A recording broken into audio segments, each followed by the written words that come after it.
I get the droplet, tear it in half.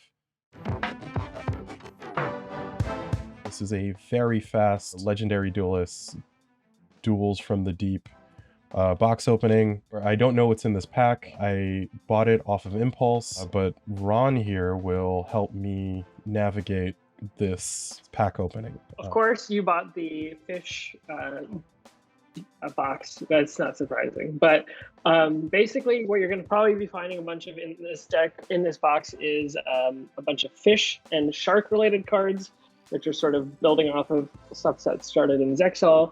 But the really interesting stuff that's happening in the meta right now is the Marincess archetype, which is a bunch of Cybers water maiden waifu characters, and they're capable of a lot of special summoning, a lot of tutoring, and there's also Forbidden Droplet. Oh, this feels light. Is this like a 5-card per pack thing? Maybe they are, I don't know. I would have rather had fewer packs. This is so wasteful. Unnecessarily empty packs. Why is it just 5 cards? You can stop me when something good shows up. So far, you're getting a lot of that Marincess core, which is great. But I saw the Marincess cards like one time a couple years ago, and I thought, oh, this is terrible. It's waifu. My fish deck needs to be ugly. I don't want it to look cute. That Silent Angler is solid, by the way. That first card you got. Oh, this thing? Yeah. Cool. That's useful. I don't know. Should I have like high hopes for this? Oh, Torrential Tribute is a card that I know. Crystal Shark. Crystal Shark. Is that good? I think it's solid in the Shark deck, but I don't know how good the Shark deck is right now. Ooh, this one's tough. I mean, it's got to be something. It's got to be something good. No. Ooh, I know Cyber Shark. Like, honestly, at this point, I would be more excited for the Mako cards.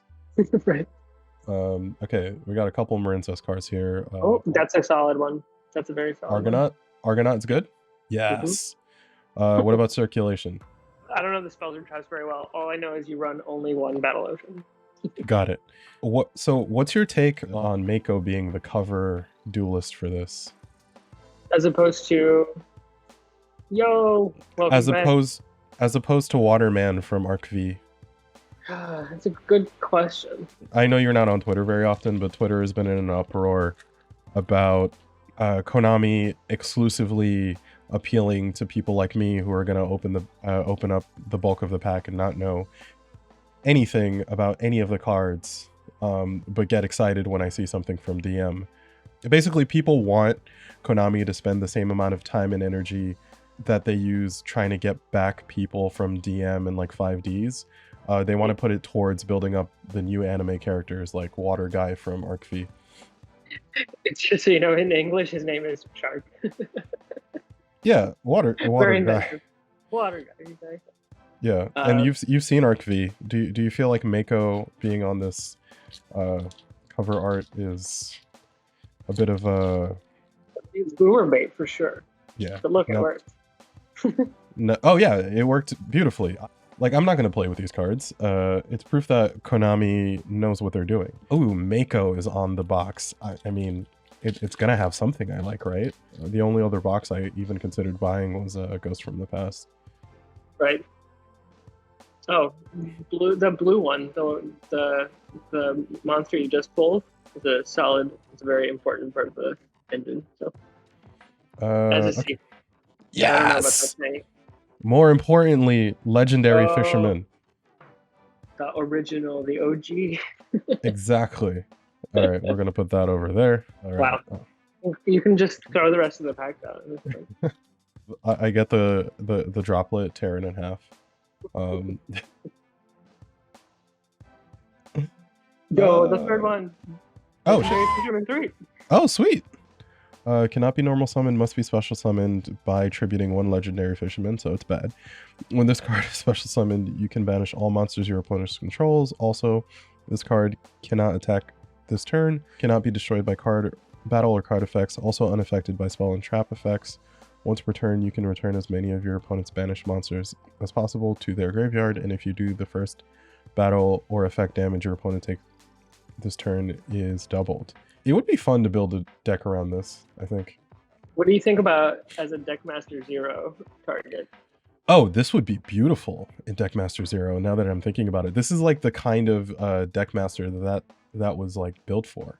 It has like a really powerful effect, but it's not. But you have to build around it in order to make it like useful. Right, and it shouldn't be too hard to put like Deep Sea Diva and another fish that's water type, for example, in the deck.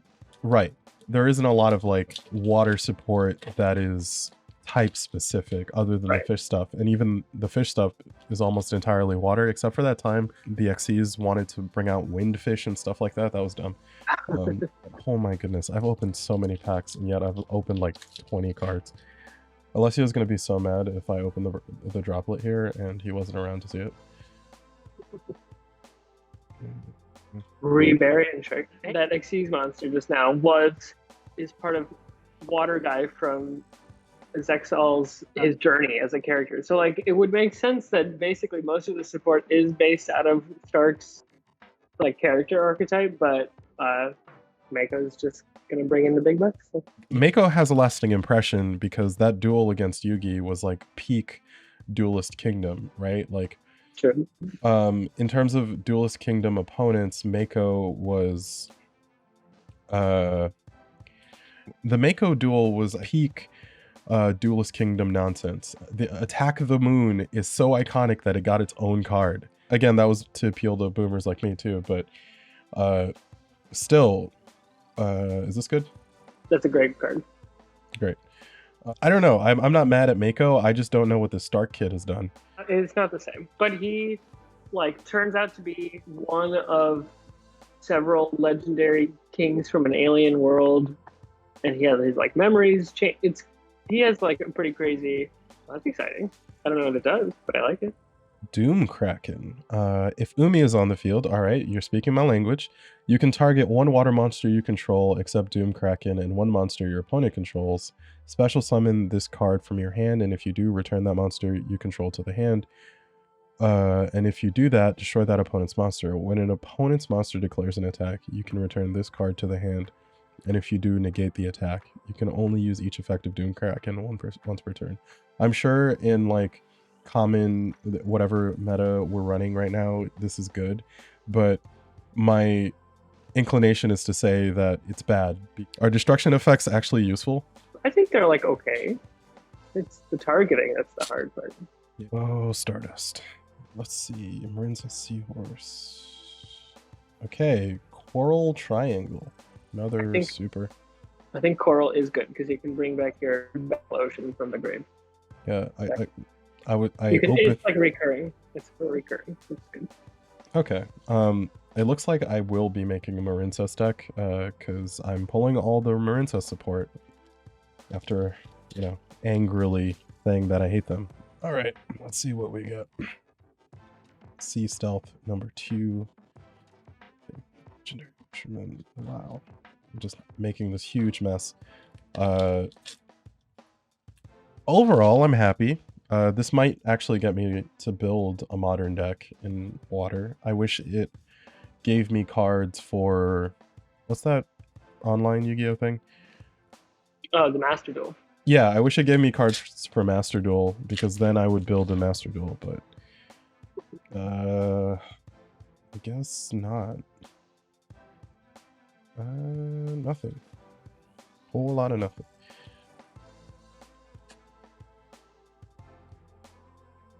Okay. We're still moving. Stupid Maiden, solid. Wait. And there we go. Holy smokes, you got it. Oh, whoa. Oh, yeah, snap. Well, that was easy. I told you. It worked out. You're ready for the meta now. I'm a YUGI-BOOMER no more. I'm part of the clan. Oh, easy droplet. All right. What's the likelihood of getting 2? 2 in 24 or however many.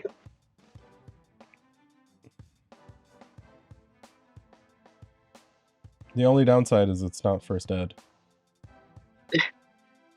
Oh no, it means you can't play with it. Yeah. I'm always shocked whenever it's like whoever wins, like when they're like doing a deck profile, everyone's just got like the most hollow cards you've ever seen. It's like, I guess you can't even play if your cards aren't playing. Value isn't a thing anymore. The rise of singles means that demand pressure for high rarity cards, I think. This is like my 5th spring girl. Oh, but now you have 2 shiny ones. 2 what? Now you have 2 shiny ones. Yes, I do have 2 shiny ones. So now you can actually win a tournament.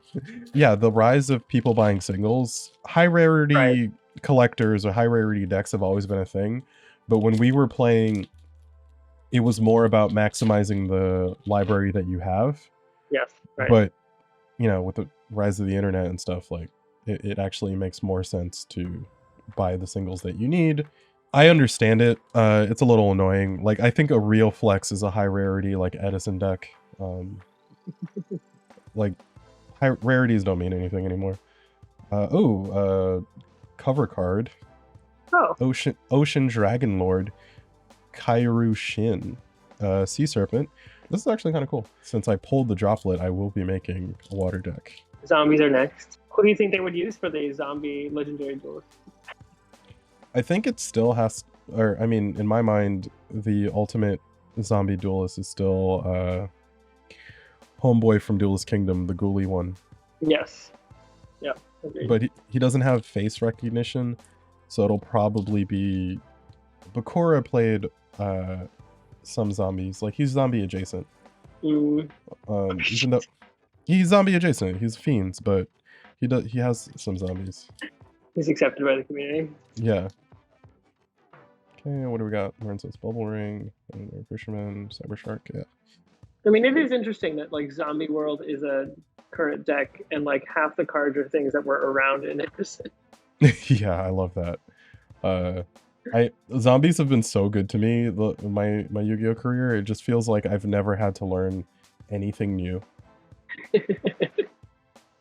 I'm just like, oh, I'll just keep playing zombies forever. Like, I never got tired of the flavor. Every time a new zombie comes out, I'm like, oh, this plays the way I want to. The only ones that I would say like kind of trip me up are the Shiranui cards. Oh, I didn't realize that they were zombies. I don't know them at all. Yeah, they're mostly zombies, but I can avoid playing them altogether if I want, because I don't like how they played. And even Eldritch, I really liked. Control players playing zombie is the bane of my existence, because that's not what zombies are in Yu-Gi-Oh. That's what zombies are in Magic. So like the fact that Eldritch, I love Eldritch's flavor, and I actually kind of like its effect, but because control players have started abusing it, I can't play it. And the last super is Fish Sonar. What does it do? Fish Sonar, add 1 level 7 or lower monster from your deck to your hand that mentions Umi or is a water normal monster. Then if Umi is on the field, you can special summon 1 water normal monster from your deck. You can only activate 1 Fish Sonar per turn. So this lets you cheat out at least 1 legendary fisherman, I guess. Right. Or Giga or whatever. Yeah, Giga. Oh, I actually didn't even read Droplet's effect. What does it do? Send any number of cards from your hand or field to the graveyard. Choose that many effect monsters your opponent controls, and until the end of this turn, their attack is halved. Also, their effects are negated. In response to this card's activation, your opponent cannot activate cards or the effects of cards with the same original type, monster, spell, or trap as the card sent to the graveyard to activate this card. You can only activate 1 Forbidden Droplet per turn.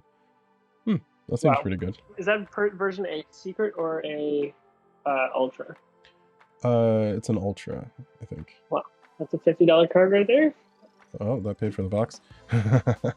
Yeah, that was great. Look out for more box openings and content as soon as I am not buried under a million hours of work. This is why I like these box openings, even though I don't know what's going on, and you know, I really don't care about the meta, but it was worth it alone for getting to complain about the meta for like 20 minutes. Well, thanks for having me. Great. Thanks for walking me through this hilarious impromptu pack opening. Blind leading the blind. Like, subscribe, notification stuff. You know, we release videos when we feel like it. That's it. Have a great day.